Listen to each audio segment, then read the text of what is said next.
So the guy that wrote Catch 22 was at a party for the Wolf of Wall Street guy, Jordan Belfort, whatever his name was. Yes, yeah. And at that stage, Catch 22 had been a multinational bestseller for multiple years, been made into a movie. They've since made it into a TV series and done a whole load of stuff. So the guy had done quite well. And somebody at this party said to him, he said, "Do you realize that Jordan made more money last week than you've made in 20 years of royalties from Catch 22? And he turned around and said, "Yeah, but I've got one thing with money that he will never have." And the guy's gone, "What?" He said, "Enough." Welcome to Get Invested on the Property Hub podcast channel, the leading weekly show to help you unlock your full self-health and wealth potential. I'm your host, Bushy Martin, and each week I go deep with the best investors, experts, leaders and founders to find out what it takes to break free from the grind, discover freedom and live by design. Subscribe now and join me and get invested in the life you really want. Let's get started. Hi, freedom fighters. How often do you find yourself wondering where all your money goes? Why is it that you just can't seem to get ahead, that your money's already spent before you even get it, and regardless of how much you earn or your income increases, you just never seem to have that bit extra to save or invest? If this is you, then you're not alone. And despite what you keep hearing and are constantly told, it's not your fault. Now you can blame technology, marketing, society at large, and even your own brain for this, because they all try to keep you spending despite your best intentions and efforts. In today's frantic world, where everything is just a quick plastic card tap away, it's all way too easy to be swept away by consumerism, instant gratification, and invisible mounting debt. And we increasingly feel like we're just not getting ahead as fast as we should and could be. Now, money, like sand, just seems to slip straight through our fingers, leaving us wondering where it all went and how can we get things back under control. And none of this is surprising, given that we're also facing ever-increasing housing costs, whether we're renters or mortgage holders, and inflation just keeps pushing up the cost of just about everything else. As I quote in my book, The Freedom Formula, actor Will Smith once said that we spend money that we don't have on things that we don't need to impress people who just don't care. So what can we do to stem the tide of ever-rising lifestyle inflation?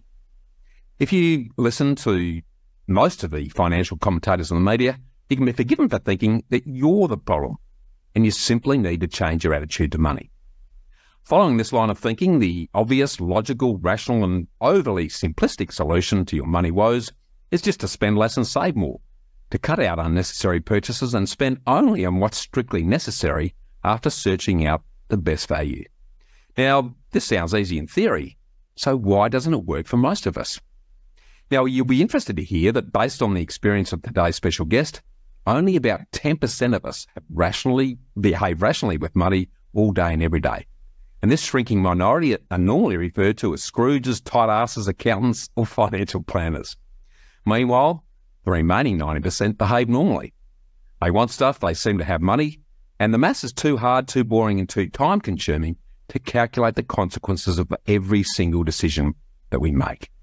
So where does that leave you if you're struggling to get ahead, if you find you're consistently missing your savings goals or your credit card debt just isn't shrinking despite all of your best efforts? Well, today's guest and I don't believe that the solution is depriving yourself of life's pleasures or forcing yourself to live a miserly existence. Instead, it's about understanding the deep-rooted psychological factors that drive our spending money habits and learning how to harness them to create a life of financial stability and true abundance.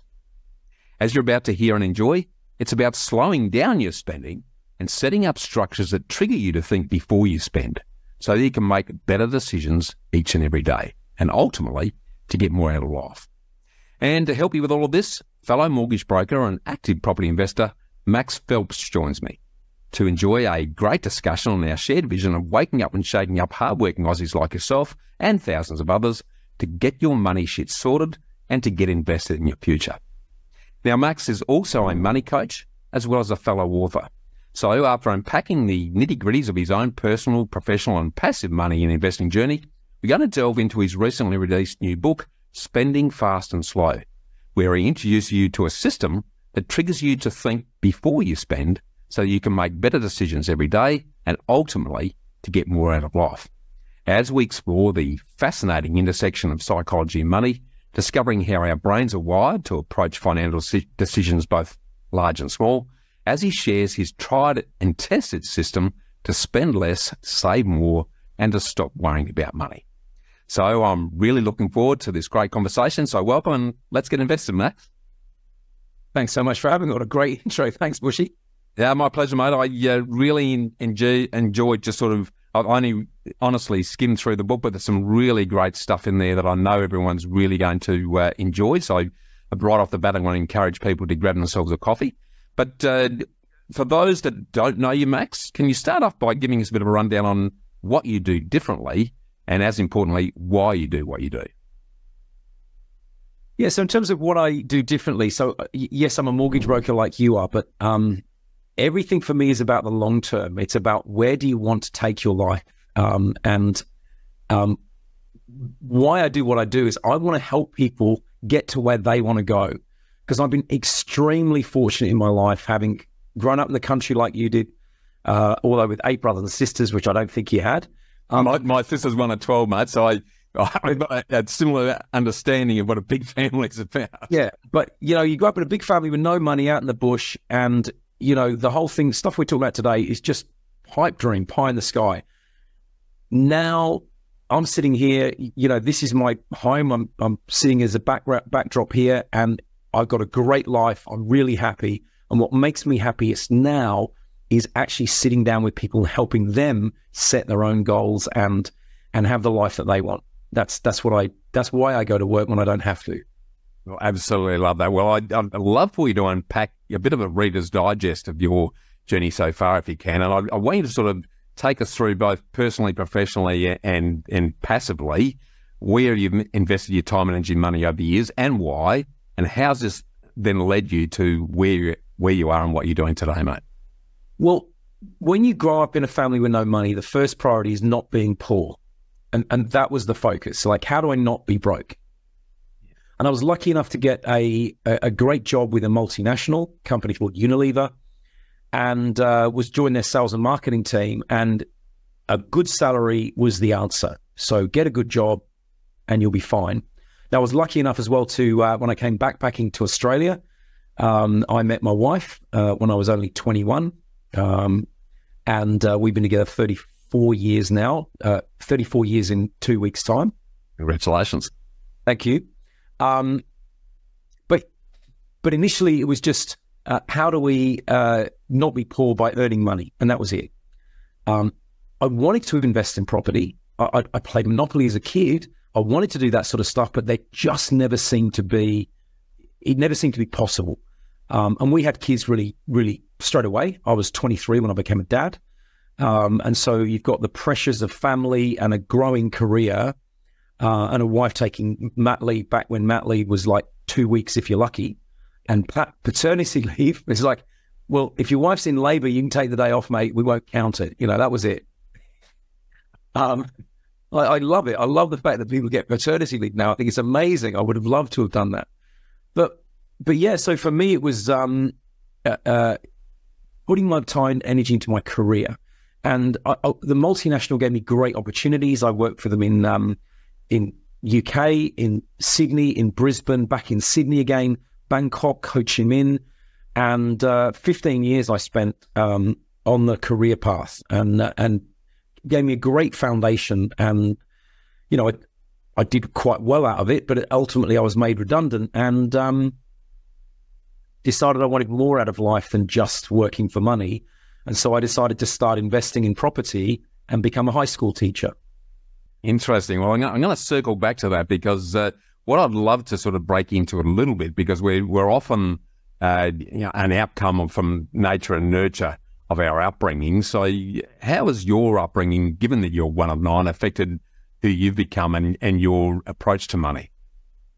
Well, look, firstly, two different facets here, because I've got, on the one hand, my mum, who was an amazing budgeter.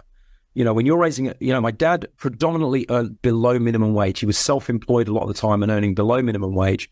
and my mum managed to feed and clothe 9 kids. Admittedly, we did often wear hand-me-down clothes, and I'm big brother, so my hand-me-downs weren't my sister's clothes. They were from a guy down the street, you know.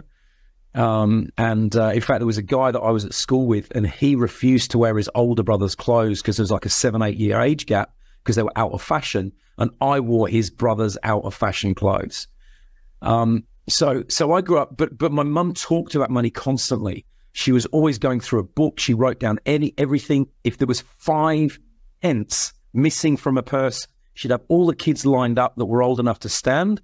Who's been in my purse and had the money? And we'd be panicking about, you know, I went to the shop and I paid for the papers, or I got the loaf of bread.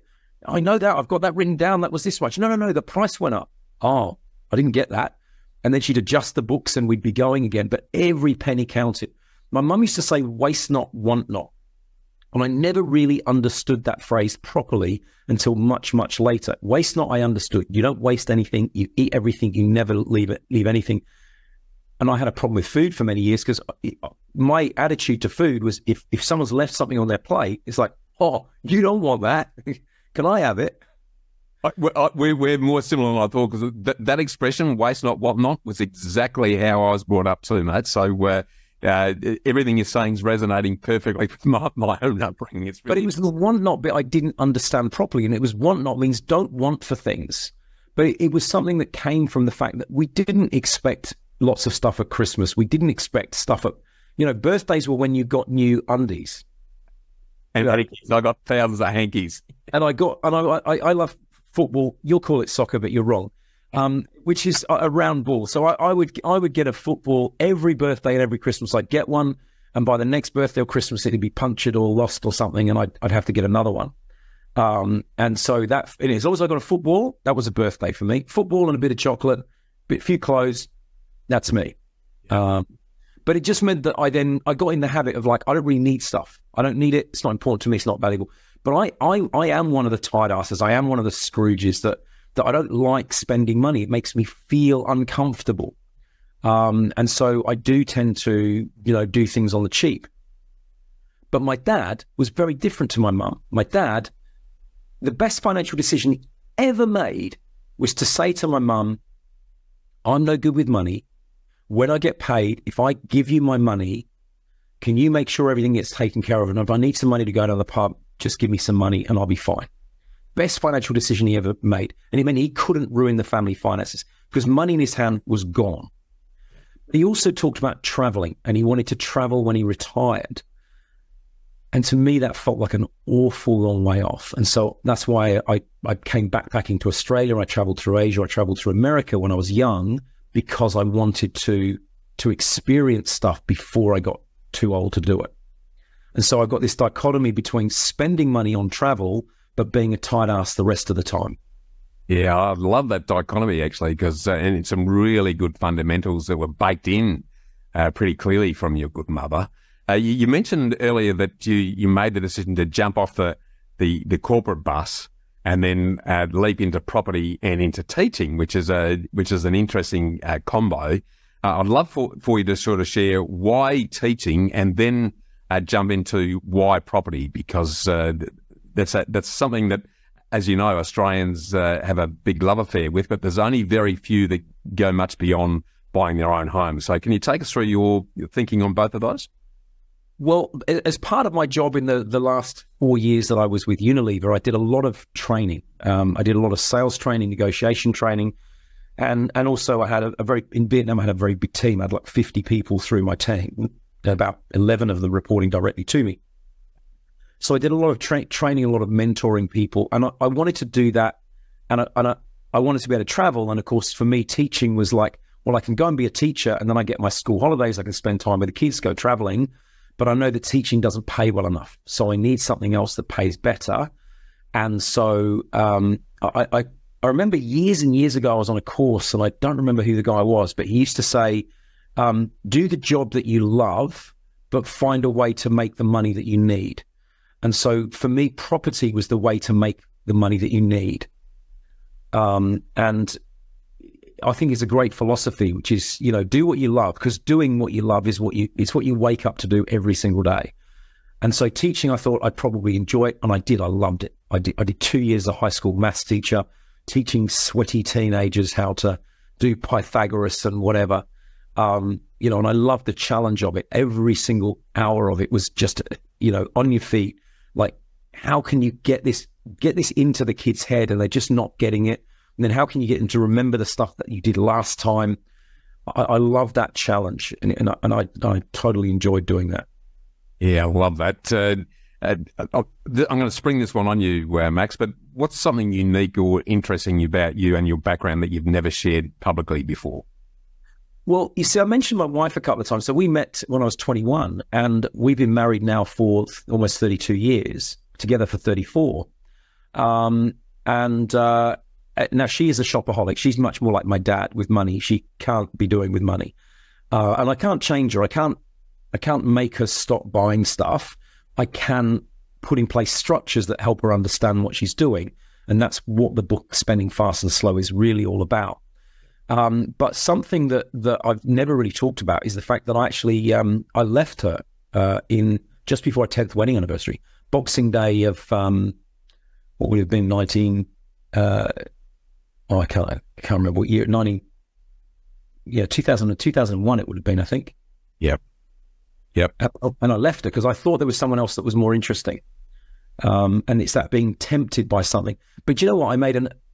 The best decision that I made at the time, we're always going to be tempted. If anyone in a long-term relationship, somewhere along the way, someone's going to, bat their eyelids in the right way and make you feel a bit special and feel like you need to do something else. And the best thing I did was, instead of acting directly on that and going ahead and sleeping with someone else, I said, you know what, I'm going to move out of home, take a step back, and then I know that I need to make a decision, either come back home or go ahead with someone else. And I was very open about it with both my wife and also my girlfriend at the time. Crazy that was the case. But I did that. And 3 weeks later was our 10th wedding anniversary, and my wife, I guess, seduced me again and reminded me what it is to be married. And now we've been together for 30 odd years. But most people think, oh, you've been together for, wonderful relationship. It's like, yeah, but we're all tempted. And every relationship has those challenges. There's no doubt about it. I've got to say, I want to thank you for being open about that, because not many people would. And great respect for the fact that you've, sort of recognised the opportunity and done the hard work, which it always is. Every relationship is hard work, and that's where the satisfaction comes out of it. Do you reckon that's been the most challenging event in your life so far? Or, I reckon it's probably one of the most challenging. There was another one that we got hit with later on. Coming back to England after training as a teacher in England, I was told I couldn't teach because the qualification was no good, and that was kind of tough. And I fell into mortgage broking as kind of a fill-in to kind of until I could teach again. But I went with a franchise organization, and then 3 years in, they went belly up. And they gave me the choice between staying with them, and as you know, as mortgage brokers, we get paid a trailing income.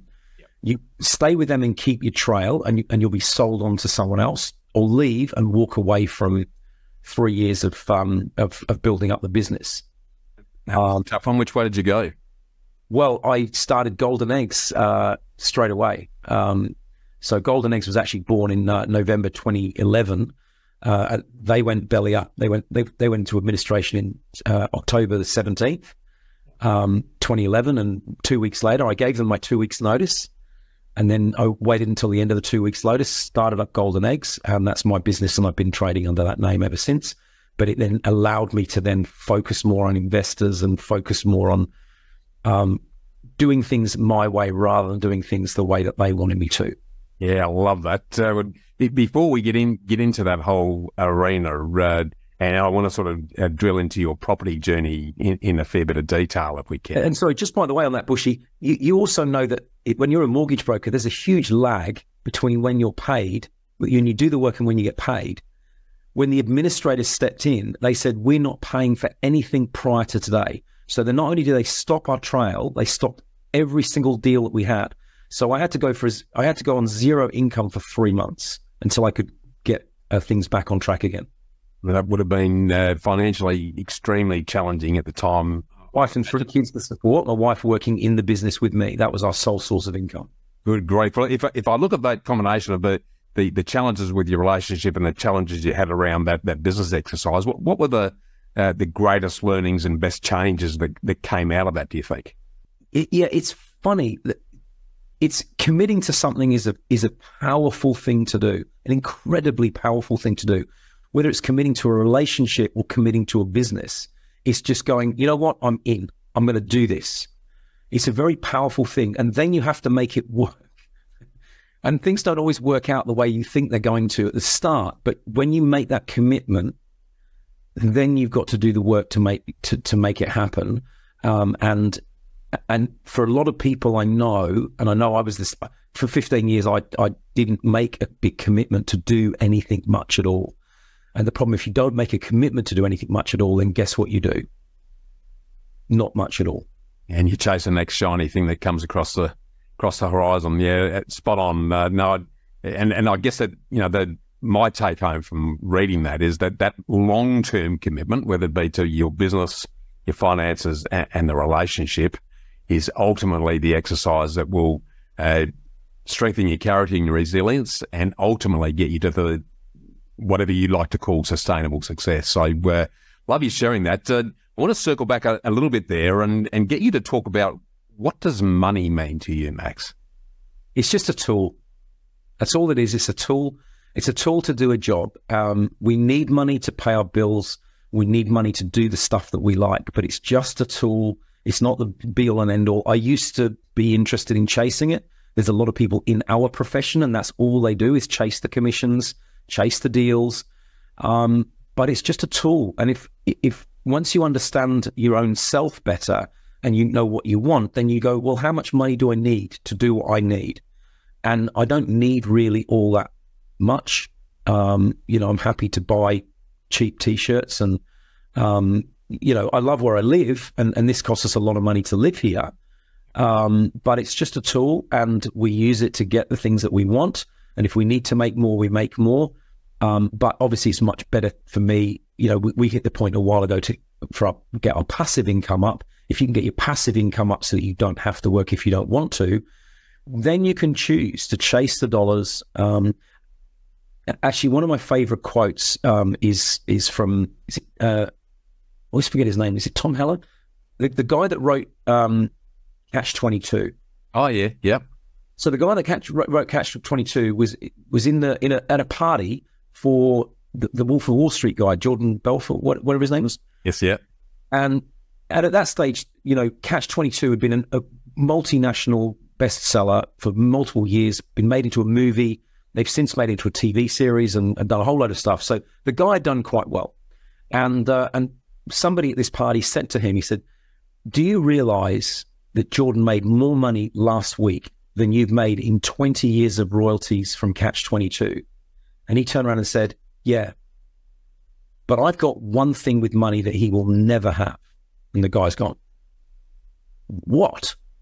He said, enough. And that's what, for him, he had enough. He was fine. He was happy. But Jordan didn't have enough. He had to keep chasing more dollars. He had a business bringing in $25 million a year in passive income, but kept chasing more and ended up in jail. Yeah, it's spot on. And I think the real prize is time, not money. It's time and choice to do the things that are important to you.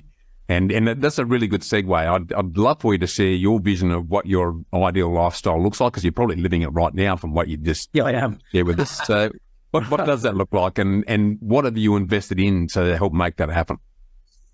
So I mean, the ideal lifestyle is you know, living in a place with amazing views. You know, one of my favorite things to do is wake up in the morning and open up the blinds and just look outside and just see the water, and it's just phenomenal.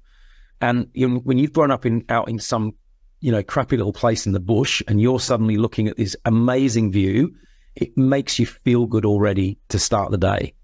I walk to work, so I live 6 kilometers from my office. I'm in the office now. This is just a home backdrop, but it's 6 kilometers, and I walk some days and I cycle some days. It means I get my exercise. It means I'm out in the open, and I don't set an alarm. Is one of my things. I don't have an alarm. I wake up when I wake up. I walk to work. If I take an hour to walk to work, that's fine. If I take an hour and a half because I stop and do a workout or make some videos on the way, that's totally fine. I'll stop and have a cup of coffee, but I love doing the job that I do. So I come to the office almost every day. Some days I take days off. You might call them the weekend. But I don't take every weekend off, and I don't take every day off on every weekend. I normally work because I like it. I come in and I can spend time with someone, try to help them. And if you've got the time when you've got time and energy to help other people, that's worth so much more than fancy cars, fancy clothes. It's a hollow feeling of just chasing the next thing, as opposed to you just made an impact on someone's life. Someone just went, wow, I understand something I didn't understand before. And that's both with the clients that I help, and also that, if I make more money now, it goes straight back into the business. I'll hire another staff member, train another person. That means another person can help more people, and on we go. Yeah, I love it. And then the holidays, you've got to take breaks. Of course you do. And I know travel's a big part to you and Kelly, as it is for my wife, Sonia and I. Yeah, there's no greater learning opportunity to work out who you are and what's really important to you than going somewhere else. But I agree with you, Max. I think true fulfillment comes from giving freely to others without ever expecting anything in return. The level of satisfaction that comes out of it, you just can't put a dollar against it, quite frankly. But to have the freedom to do that is a wonderful gift in itself. But I know that to help make that happen, not only have you got your money set together, but you've also invested quite heavily in property over the years. So I'd love for you to. I was a late bloomer to the investment game, and I missed more opportunities than I took. I'll never forget sitting down in my living room 20-something years ago and having and the guy was a property spruiker, one of these people that tries to sell you some off-the-plan stuff. Yeah. And I knew full well that his stuff was priced, he was 40 grand more expensive than a unit down the road. And I remember well and truly, this is in Dulwich Hill in Sydney, which is about, 8 kilometers out from the city. And it was a 2-bedroom apartment at $220,000. But I knew that I could get one for 180 if I bought an established one. Yeah. So I didn't go ahead with him. But I didn't buy the other one either. I didn't do anything. I just know. And that's a pretty common exercise as well, because it's always 800,000 they're worth now. 800. It wouldn't have mattered when I paid 220 or 180. It's worth 800. Well, let's dive in there, because I'd love for you to unpack for us the nitty gritties of your property journey. But I want to start with, why did you decide to invest in property at all? And were there any initial fears or concerns that you had before you took the leap? Apart from playing Monopoly as a kid, I wasn't a reader. The only books I read were the ones I was made to read in high school. And then on my 32nd birthday, my wife gave me Rich Dad, Poor Dad. Yeah. Fantastic book, read it cover to cover in a couple of hours. And then she got me the whole Rich Dad series, and I started reading other stuff. And I thought, I've got to do this. I've got to get into property. Yeah. But it was another, 6 or 7 years before I did anything. And so I saw lots of stuff and thought about lots of stuff and didn't act on any of it. What held you back? What held you from pulling the trigger, do you think, Max? Oh, it was the fear of getting it wrong. It was like I say, that you don't want to get ripped off by someone, so you don't do, when someone's trying to rip you off, you just don't do it. But I didn't bother getting myself educated. I didn't speak to a mortgage broker. I didn't even know such a thing existed. And to be quite honest, it probably didn't exist very much back then. Mortgage brokers were kind of a very niche thing. Yeah. And even then, even now, 80% of brokers are just interested in getting you the loan. They won't sit down and take the time and understand what you're trying to do with your life and try and help you get there. So, if I'd have met someone like me, and that's what drives me more than anything now, is that if I'd have met someone like me when I was 32, I would have bought that bloody property. I'd have bought the 180 grand property down the road, or an even better one, because I'd have known how. And I didn't know how. I didn't know that I could just, use the equity in my home to do stuff, that my income was going to be enough to make it work, and that rent was going to cover the mortgage. I didn't know how to do it. Well, take us through the nitty-gritties. I've got a degree in economics, so it's like I'm not a dumbass or anything. But I still didn't know how to do it. Yeah, and that fear is the big hurdle for a lot of people, because it's what you just don't know what you don't know. Therefore, the default position is to do nothing, because you think it's safer doing nothing. But when you and I know, and by the way, that's part of our human nature is like stay in the safety bubble of what we know and what we understand, and don't step out into the unknown world. So I didn't do anything until I was probably 38, 39 before I finally went, and I got made redundant, and I went, right, part of this is I need to supplement. If I want to be a teacher, I can't support a family of 5 as the main breadwinner in the household. I can't support a family of 5 on a teacher's wage, especially not a trainee teacher's wage. I need to make some money. And so I'd managed to save up. We'd started saving.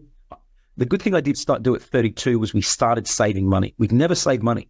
Yeah. We bought a property, but we never saved money. We didn't even save the deposit. Yeah. We bought our first home on a credit card. We put the deposit on a credit card, a 5% deposit on a credit card. So at least you got started, though. That's the key bit. You got on the ladder. I got on the ladder, but I really got on the ladder because I was trying to game the system, because Unilever moved me up to Brizzy, and they had a rule that was, if they moved you, then they would subsidise your housing costs. Well, I knew Sydney was a lot cheaper than Brizzy, but I knew if they were moving me to Brisbane, I'd have to come back. And if I bought a house in Brisbane, they'd have to subsidise my move back to Sydney. So I knew I had to kind of act then. So I was acting for all the wrong reasons, but that's what I did. And so it got me my first property. And then but that was a home. And then we had to sell that to move to Sydney, and we got the upgrade from the company. And then the investment I need the money. I need the income. And so I started buying cash positive investment properties in the north of England that made more money. I still got mortgages because I was working there, but they were very cash positive, and so I was able to supplement my income. Yeah, take us from there. So you did a few of those by the sounds of things. Can you sort of thread the needle on what you? So the funny thing is, once I bought the first one, it's almost like the floodgates open. It's almost like my brain said, "We can do this."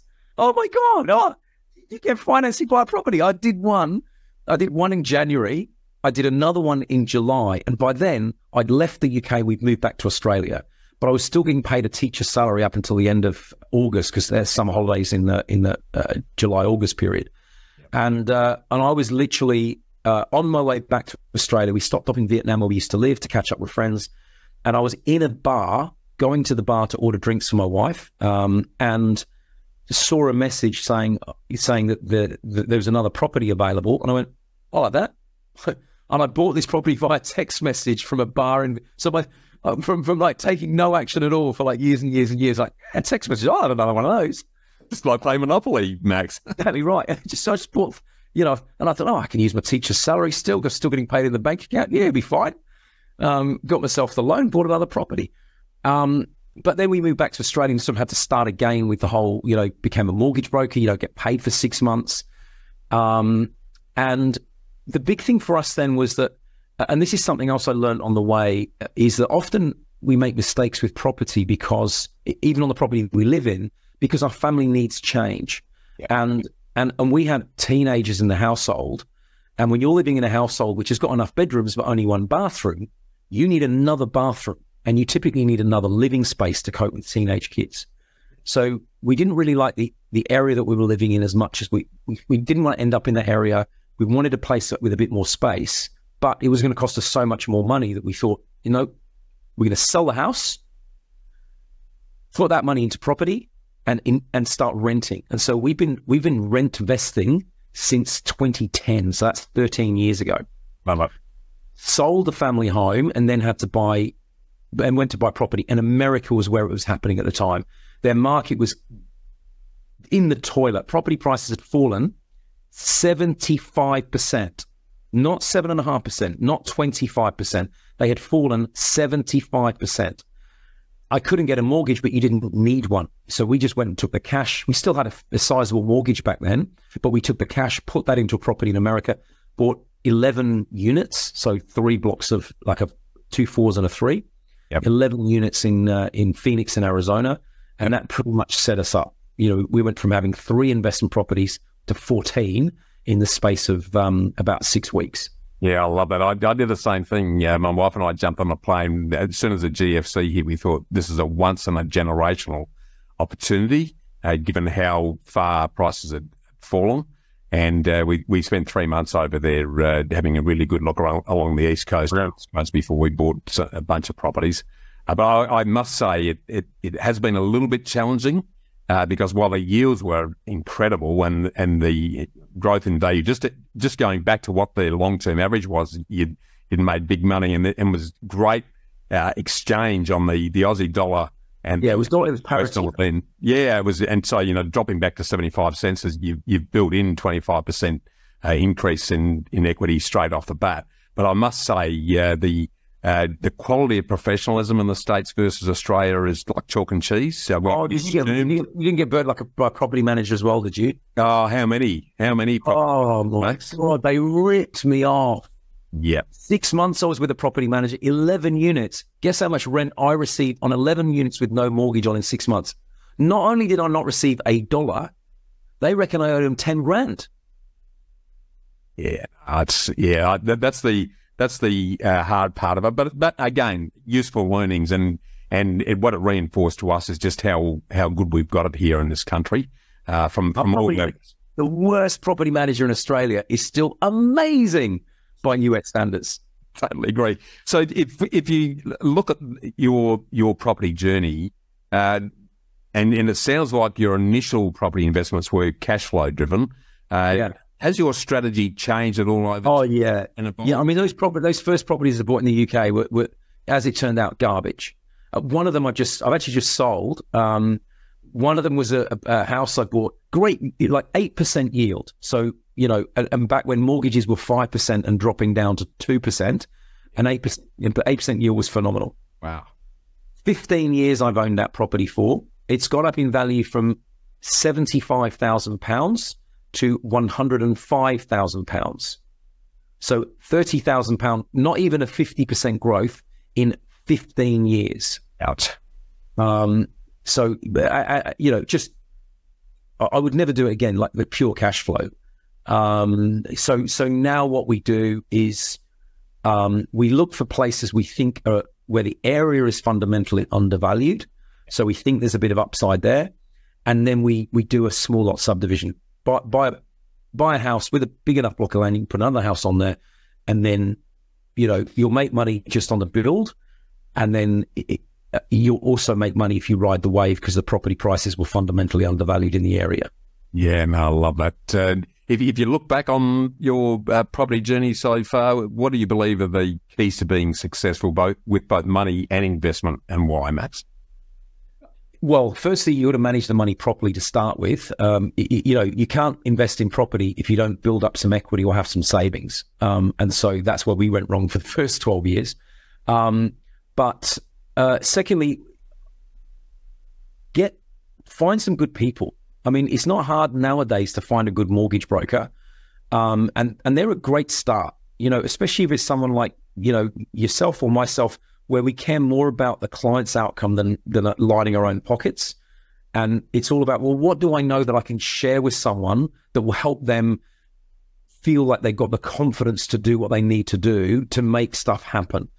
And then just doing stuff, because sitting on the sidelines is a poor man's game. And we don't regret the things I might have bought that property up in Grimsby in the north of England. It even sounds like a terrible place. Grimsby. Sounds grim, doesn't it? But I still made, £30,000 on that place, which is about $50,000 on it. I still made rent every year on that property, even though, relatively speaking, it was a bad investment compared to what I could have done instead. Whereas the $220,000 unit in Dulwich Hill that I didn't buy, I know how much I lost on that one. That's like $600,000. That's what I'm light by on that one. I just didn't do it. I just sat there. No, I love that. So if you've had a chance to rub shoulders with a lot of people over the years, and with your own journey, what qualities and character traits do you think separate great money managers, investors from the rest? Then, Max. Yeah, so I mean, there's two slightly different things there. Managing money is a different thing, and it's a learned skill, as is investing is a learned skill. But certainly the great money managers accept the fact that they're never going to be very good with money. Don't try and change yourself to be good with money. It's not going to work. You can't change your own psychology. That's what the book's about. So accept that, and then put in place structures to make it difficult for you to spend your own money. The second thing is then invest in something. If shares is your bag, go invest in shares and buy something, but buy it for the long run. Don't buy it and go, oh, I'm going to buy some shares this week and then sell them next week because they went down in value. There's a great book actually called the Ulysses Yes Contract. Great book. Which is all about, set your course. We talked earlier on, set your course, stick to that course. If it turns out was wrong, figure it out in 5 or 10 years' time. Don't just think it's wrong because it doesn't look great today or tomorrow or next week or the week after. You've done the course. The only way it's going to work is if you stay the course. And so that's what great investors do, and is chart a course and then stick to it. Most people don't start that first step of actually even charting a course. They don't set themselves any goals. And if you don't set any goals, well, what are you hitting? Anything and everything and the next thing. Exactly right. Not. Yeah, beautifully said. If you are sort of reflecting back then, Max, if you were starting out again, would you have invested any differently or done anything differently with money on your journey? I started earlier. I mean, the first property investment I looked at, I was still at uni and I didn't know how money worked. Me and a mate walked into a bank and said, we've seen a house. We were renting as students, and he had a bit of money behind him in his family. And we could have probably bought a place together if we'd have understood how things worked a bit better. And if mortgage brokers were a thing back then, and we could have bought a house for £12,000 in an inner city area where they would be worth, in pounds, obviously, probably £250,000 today. But we didn't do that. So assume you don't know and talk to people. Get a good mortgage broker. Buyer's agents. I didn't even know buyer's agents were a thing. In America, you can't buy property without a buyer's agent. Exactly. How do you even see them? Yeah. But you find a good buyer's agent and they go, oh, we'll show you this one. We'll show you this one. I don't want to buy that one. So why don't I want that one? Oh, let me show you why you don't want that one. It's like, oh, God, I would have bought that one. If you hadn't said anything, I would have bought it. But, buyer's agents are amazing in property. Accountants can be worth their weight in gold. But we assume, and I'm terrible for this, assuming I can do it. I know how to do this. I'm smart enough. I can do this myself. It's only when you talk to someone who really knows their stuff, you go, oh, God, what an idiot I was. Yeah. It should make you like an idiot, but... Well, there's Yeah, that's exactly. And there's a lot of Aussies who just don't trust anyone, particularly when it comes to their money. And that becomes a hurdle as well, because if you don't trust anyone, you don't do anything. Which comes back to what you mentioned. And that's why go back. I didn't trust that spruiker. I knew he was selling me some overpriced crap. The fact is I would have made money, but the fact is I could have also lost a lot of money, and I could have been in a difficult situation because that guy was there to sell me stuff. And those people exist in Australia today. You want to find out, where are you getting paid? How are you getting paid? Whoever you're talking to, how are they earning their money, and why are they doing what they're doing? And if you understand why they're doing what they're doing, you understand how they're getting paid, and you're prepared to pay the cost or do whatever, then learn from other people. There's so much more available in books and podcasts and all that sort of stuff available today that just simply, it probably was there, but it was so much harder to find 20, 30 years ago. It was. You had to really make the effort, and it's almost flipped the lid now. There's almost too much information, so you get totally confused with the complexity that's associated with it. But the fundamentals haven't changed. And if we go back to I had my own Kiyosaki moment in the 90s, and that completely flipped the lid on my thinking and actions from that day forward. It really was a paradigm shift in the way I saw everything from that point on. But I really appreciated you sharing all of that. Before we go to a break and then get ready for the next episode where we're going to deep dive into your fantastic new book, is there anything that we haven't covered that you want to say before we do that? Yeah, I'm not quite sure. We've done a fair bit so far.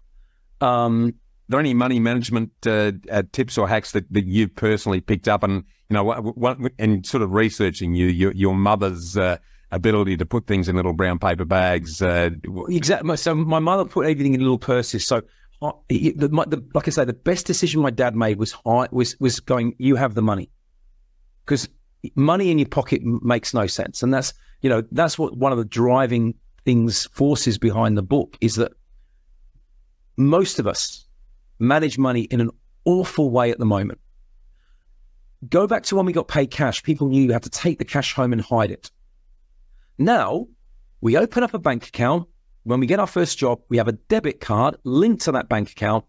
We have a pay going into that bank account. And from there on in, we never make the change away from that stupid habit. But we're now managing money according to our employer's pay cycle, which doesn't make sense to a human being. And also, whatever we do after that, we've given ourselves access to all of our money, just like as if my dad put his whole pay packet in his back pocket, and it doesn't make any sense. Take the money home, hide the money home, walk out the door with a little bit. How do we mimic that in the modern world? That's the driving force behind spending fast and slow, and hopefully we'll get more into that later. But it's the nuts. And credit cards. I could, there's not enough pairs of scissors in the world to cut them all up. They've got to go. They're awful things. They mess with your heads, and people don't understand why. And the psychology tells us why they don't understand why. It's because they believe that they're a sane, sober, rational human being, and therefore they make sane, sober, rational decisions when they use a credit card. And all of the studies show that they don't. Yeah, they're licensed to poverty. There's no credit, and we're really going to dive into all of that and the psychology around the money in our minds when we break down your book. But I really want to thank you for taking the time to share the ins and outs of your own personal journey, Max. And if anyone would like to ask any further questions or leave comments about this, I want you to just join and jump into our recently launched Property Hub Collective interactive Facebook community, which you can click on the link in the show notes, where you can keep the conversation going with other like-minded, hard-working Aussies. So we now look forward to continuing the conversation in part 2 of our great discussion, Max, where we're going to deep dive into your great new book, Spending Fast and Slow. So thanks again for joining us today. Thank you so much. It's been a blast. Thanks for tuning in to Get Invested on the Property Hub podcast channel, your home for property investment insights and inspiration. And don't leave yet until you've taken the next step towards living by design by getting my award-winning book, Get Invested, absolutely free when you sign up at knowhowproperty.com.au or bushymartin.com.au. And finally, make sure you subscribe to Property Hub to get your weekly dose of Get Invested inspiration, along with every episode of Realty Talk, Australia's leading property show for red-hot property investing news and insights, direct from industry leaders and influencers. Remember to always get invested in your knowledge, and I look forward to seeing you next time.